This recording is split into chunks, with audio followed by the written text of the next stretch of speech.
is the news afternoon. First, the highlights. Lagos Traffic Radio seeks partnership with Lagos Free Zone, Lekki Deep support for timely travel advisory. Federal government plans electricity offences tribunal, activate over 2 million meters.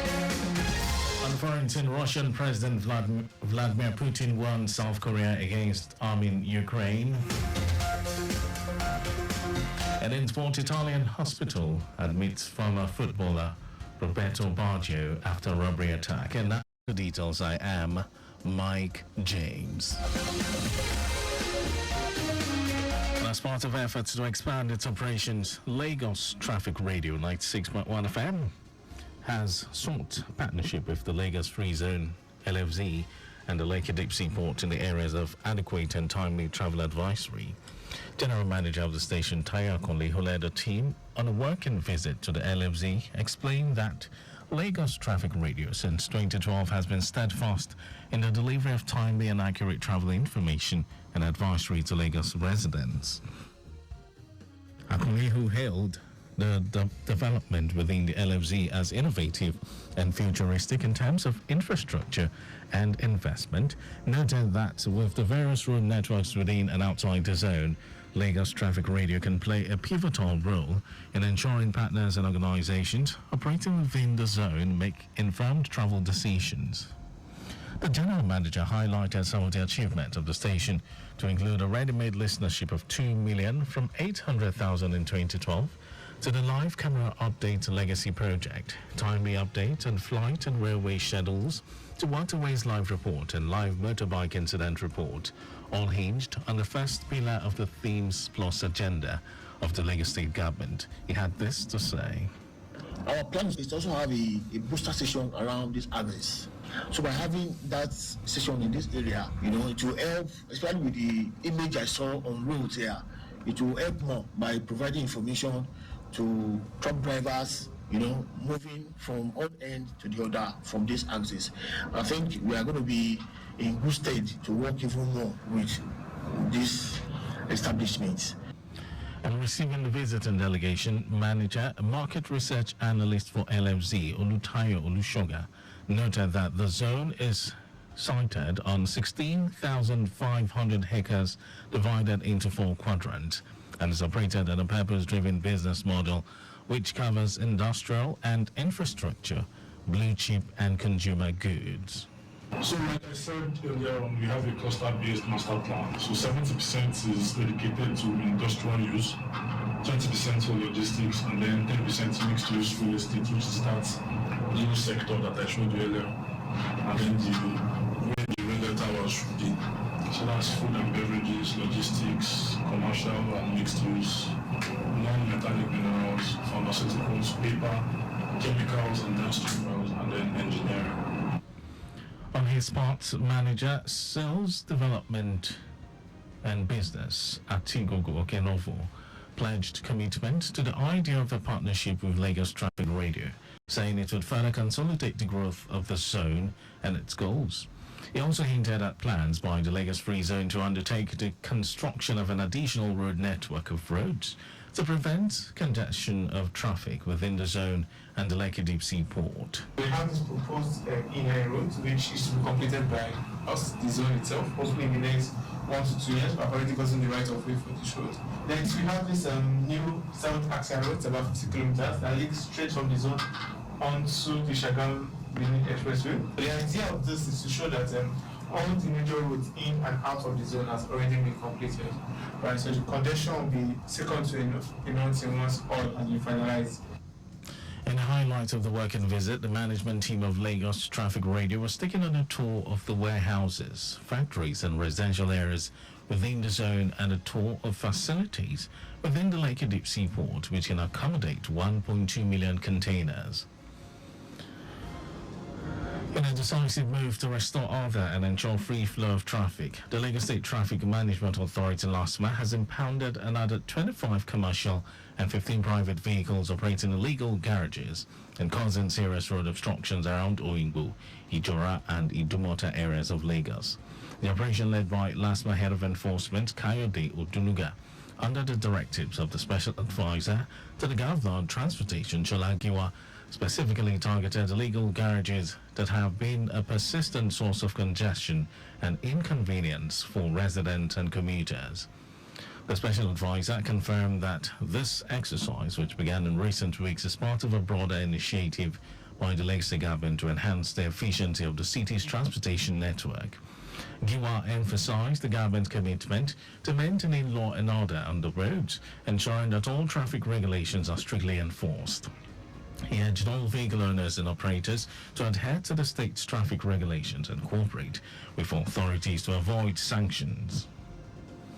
Lagos State Governor Babajide Sanwo-Olu has approved the appointment of Engineer Oluyinka Abdul as the General Manager of the Lagos State Materials Testing Laboratory Agency, LSMTL, for a 4-year term effective from 27th May 2024.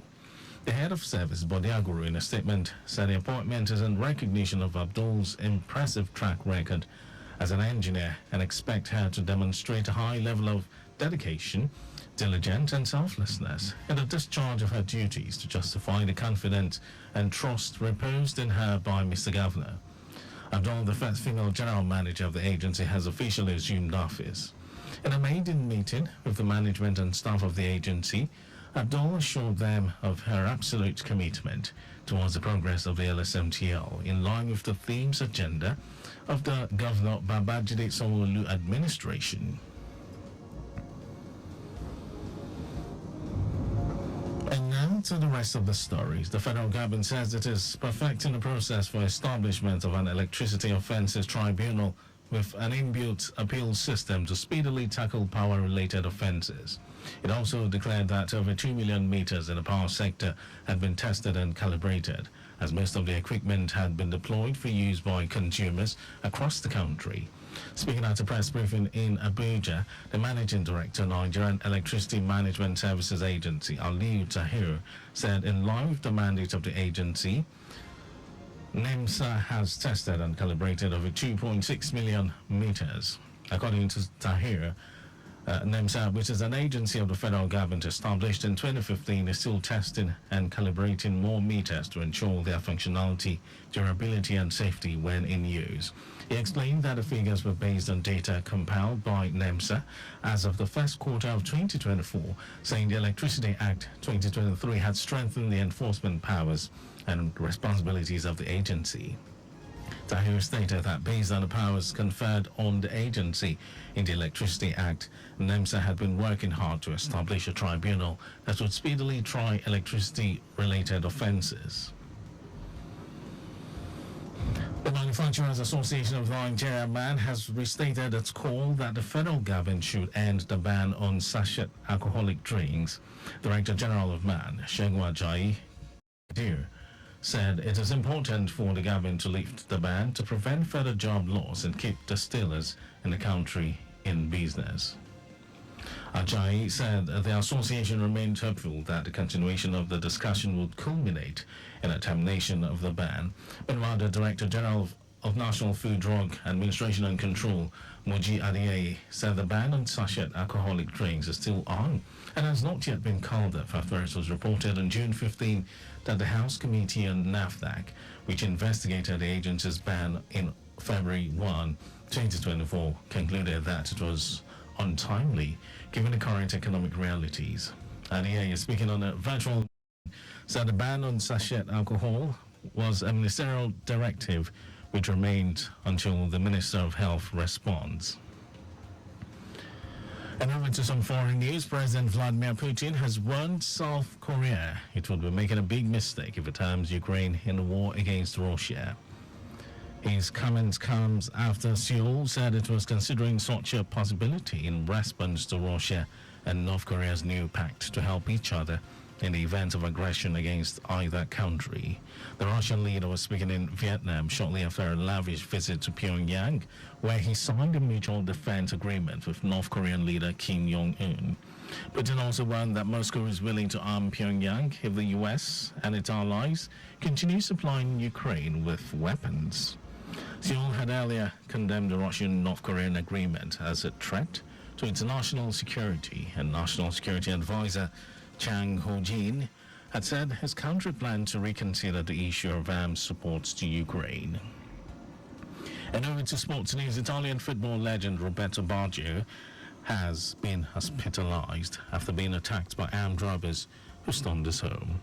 The intruders locked his family up while they watched last night's Euro 2024 match between Italy and Spain.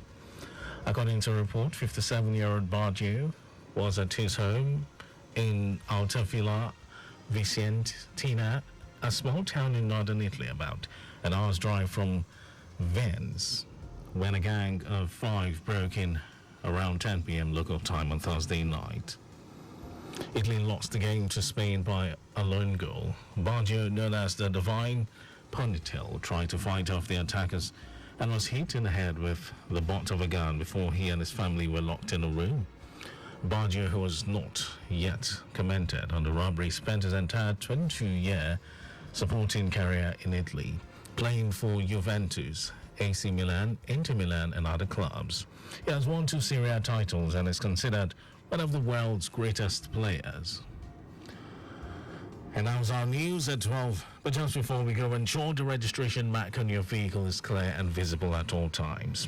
You can follow us and like all our various social media platforms: X, Traffic Radio 961, Facebook, Lagos Traffic Radio 96.1 FM, Instagram, Lagos Traffic Radio 961. Subscribe and watch our news and programs live on YouTube, Traffic Radio 961. You can also visit our website, www.trafficradio961.ng. Did you know that the Sanwo-Olu administration supported 152 businesses and persons in the tech ecosystem under the Lagos Innovative Program? Well, you can get more details. It's on the Lagos State Government website. To end the news, here are the highlights of the major stories.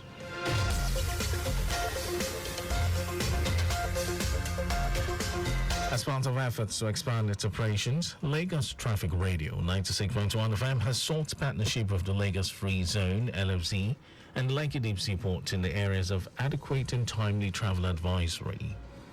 The federal government said it is perfecting the process for establishment of an electricity offences tribunal with an inbuilt appeal system to speedily tackle power-related offences. We also told you that President Vladimir Putin has warned South Korea it will be making a big mistake if it arms Ukraine in the war against Russia. And in sport, Italian football legend Roberto Baggio has been hospitalized after being attacked by armed robbers who stormed his home.